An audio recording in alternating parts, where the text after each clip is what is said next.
英語聞き流し10分間、名作リスニング、英語テキストと MP3 ダウンロード、その他の物語は、ホームページよりご利用いただけます。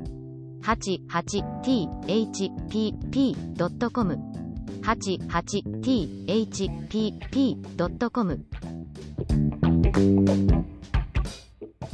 But he was very much at a loss when the little boy asked him how he managed.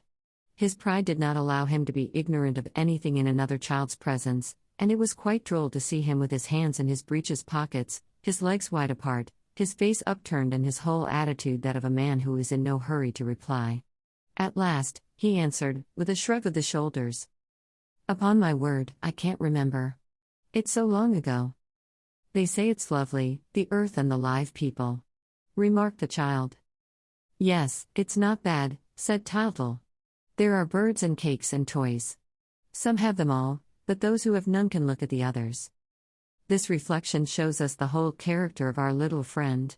He was proud and inclined to be rather high and mighty, but he was never envious, and his generous nature made up to him for his poverty by allowing him to enjoy the good fortune of others. Other blue children opened great big books.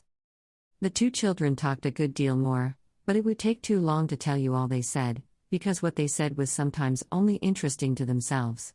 After a while, Light, who was watching them from a distance, hurried up to them a little anxiously. Tyltyl was crying. Big tears came rolling down his cheeks and falling on his smart coat. She understood that he was talking of his grandmother and that he could not keep back his tears at the thought of the love which he had lost. He was turning away his head, to hide his feelings, but the inquisitive child kept asking him questions. "Do the grannies die? What does that mean, dying?" "They go away one evening and do not come back." "Has yours gone?" "Yes," said Tyltyl. "She was very kind to me." And, at these words, the poor little fellow began to cry again. The blue child had never seen anyone cry. He lived in a world where grief did not exist. His surprise was great, and he exclaimed, "What's the matter with your eyes? Are they making pearls?" To him those tears were wonderful things. "No, it's not pearls," said Tyltyl, sheepishly. "What is it then?" But our poor friend would not admit what he looked upon as a weakness. He rubbed his eyes awkwardly and put everything down to the dazzling blue of the palace. The puzzled child insisted. "What's that falling down?" "Nothing, it's a little water," said Tyltyl impatiently, hoping to cut short the explanation. But that was out of the question. The child was very obstinate, touched Tyltyl's cheeks with his finger and asked, in a tone of curiosity, "Does it come from the eyes?" "Yes, sometimes, when one cries." "What does that mean, crying?" asked the child. "I have not been crying," said Tyltyl proudly. "It's the fault of that blue. But, if I had cried, it would be the same thing." "Do you often cry on earth?" "Not little boys, but little girls do. Don't you cry here?" "No, I don't know how." "Well, you will learn." At that moment, a great breath of wind made him turn his head, and he saw, at a few steps away from him, a large piece of machinery which he had not noticed at first, as he was taken up with his interest in the little child. It was a grand and magnificent thing, but I cannot tell you its name, because the inventions of the kingdom of the future will not be christened by man until they reach the earth. I can only say that Tyltyl, when he looked at it, thought that the enormous azure wings that whizzed so swiftly before his eyes were like the windmills in his part of the world, and that, if he ever found the blue bird, its wings would certainly be no more delicate, dainty, or dazzling. Full of admiration, he asked his new acquaintance what they were. "Those?" said the child. "That's for the invention which I shall make on earth." And, seeing Tyltyl stare with wide-open eyes, he added, "When I am on earth, I shall have to invent the thing that gives happiness. Would you like to see it? It is over there, between those two columns." Tyltyl turned round to look, but all the children at once rushed at him, shouting, "No, no, come and see mine. No, mine is much finer. Mine is a wonderful invention. Mine is made of sugar. His is no good. I'm bringing a light which nobody knows of." And, so saying, the last child lit himself up entirely with the most extraordinary flame. Amid these joyous exclamations, the live children were dragged towards the blue workshops, where each of the little inventors set his machine going. It was a great blue whirl of discs and pulleys and straps and flywheels and driving wheels and cogwheels and all kinds of wheels, which sent every sort of machine skimming over the ground or shooting up to the ceiling. Other blue children unfolded maps and plans, or opened great big books, or uncovered azure statues, or brought enormous flowers and gigantic fruits that seemed made of sapphires and turquoises. Our little friends stood with their mouths wide open and their hands clasped together. They thought themselves in paradise. Myrtle bent over to look at a huge flower and laughed into its cup, which covered up her head like a hood of blue silk. A pretty child, with dark hair and thoughtful eyes, held it by the stalk and said, proudly, "The flowers will all grow like that, when I am on earth."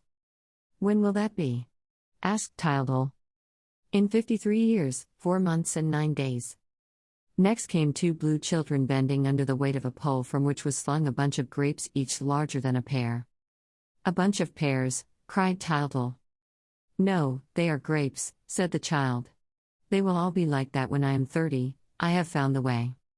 Tildal would have loved to taste them, but another child came along almost hidden under a basket which one of the tall persons was helping him to carry. His fair-haired, rosy face smiled through the leaves that hung over the wickerwork.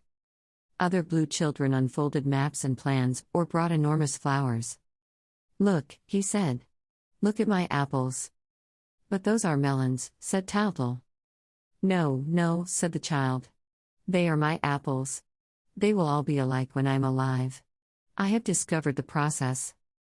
I should never finish if I were to try and describe to my little readers all the wonderful and incredible things that appeared before our hero's eyes." But, suddenly, a loud burst of laughter rang through the hall. A child had spoken of the king of the 9 planets, and Tildal, very much puzzled and perplexed, looked on every side. All the faces, bright with laughter, were turned to some spot which Tildal could not see. Every finger pointed in the same direction, but our friend looked in vain. They had spoken of a king. He was looking for a throne with a tall, dignified personage on it, wielding a golden scepter. Over there, lower down, behind you," said 1,000 little voices together. "But where is the king?" Tildal and Myrtle repeated, greatly interested. Then, suddenly, a louder and more serious voice sounded above the silvery murmur of the others. "Here I am," it said proudly. And, at the same time, Tildal discovered a chubby baby which he had not yet remarked, for it was the smallest and had kept out of the way till then, sitting at the foot of a column in an attitude of indifference, seemingly wrapped in contemplation. The little king was the only one who had taken no notice of the live children.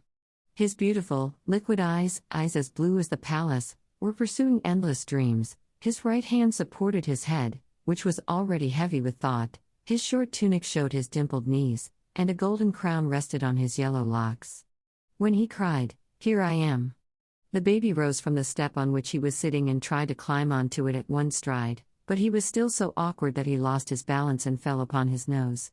He at once picked himself up with so much dignity that nobody dared make fun of him, and, this time, he scrambled up on all fours and then, putting his legs wide apart, stood and eyed Tildal from top to toe. "You're not very big," said Tildal, doing his best to keep from laughing. "I shall do great things when I am," retorted the king, in a tone that admitted of no reply. "And what will you do?" asked Tildal. "I shall found the General Confederation of the Solar Planets," said the king, in a very pompous voice.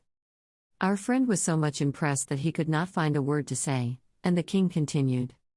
"All the planets will belong to it, except Uranus, Saturn, and Neptune, which are too ridiculously far away." Thereupon, he toddled off the step again and resumed his first attitude, showing that he had said all that he meant to say. Tildal left him to his meditations. He was eager to know as many more of the children as he could. He was introduced to the discoverer of a new sun, to the inventor of a new joy, to the hero who was to wipe out injustice from the earth, and to the wiseacre who was to conquer death.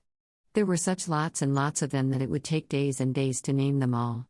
Our friend was rather tired and was beginning to feel bored, when his attention was suddenly aroused by hearing a child's voice calling him. "Tildal! Tildal! How are you, Tildal? How are you?" A little blue child came running up from the back of the hall, pushing his way through the crowd. He was fair and slim and bright-eyed and had a great look of Myrtle. Audiobook. Living in Kyoto by Hidemi Woods. Now on sale in online stores. 44 available distributors. Apple, Google Play, Amazon Audible, or else.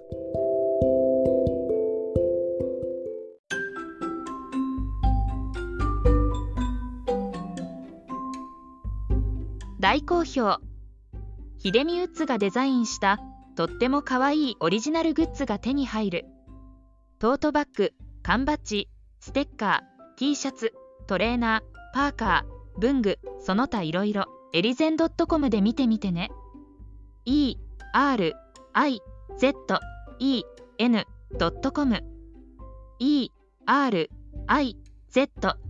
erizen.com エリゼン .com。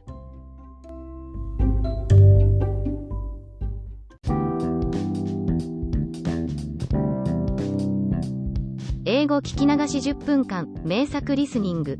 英語テキストと MP3 ダウンロード、その他の物語はホームページよりご利用いただけます。88thpp.com 88thpp.com